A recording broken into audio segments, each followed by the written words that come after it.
Today we're going to talk about how to calibrate a Evoqua Acutec 35. So it doesn't matter if this is sulfur dioxide or chlorine, but we're going to focus today just on the chlorine side.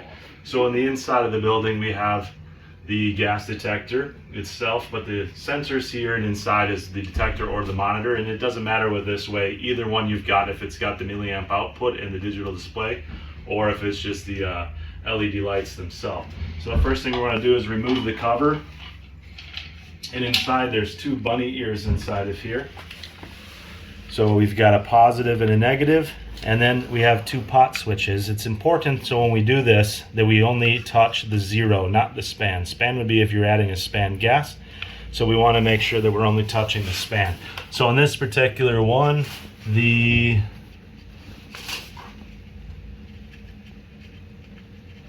zero is the top one.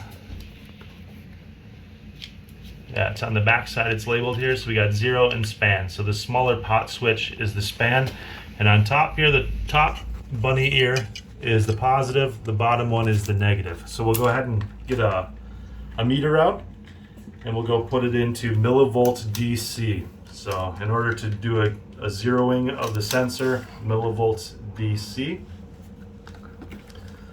Like we said before, the top bunny ear is the positive and the bottom is the negative.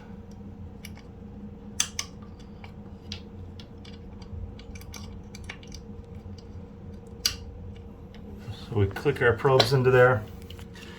Then as you can tell, this one's off a tad, so we got 4.5 millivolts. So we'll adjust that pot switch until we get down to true zero.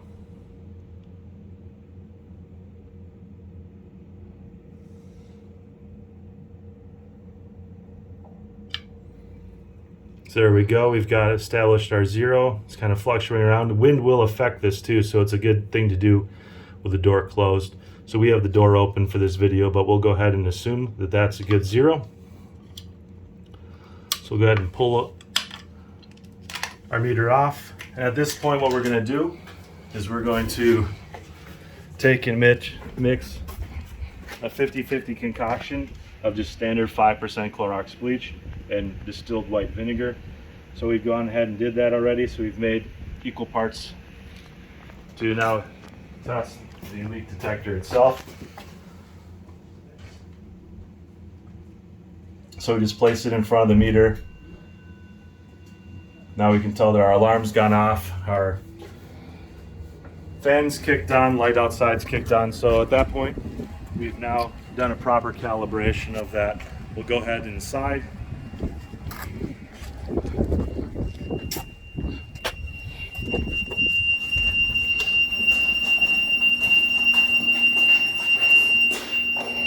And it tells us what our parts per million is there, and we'll go ahead and acknowledge that alarm.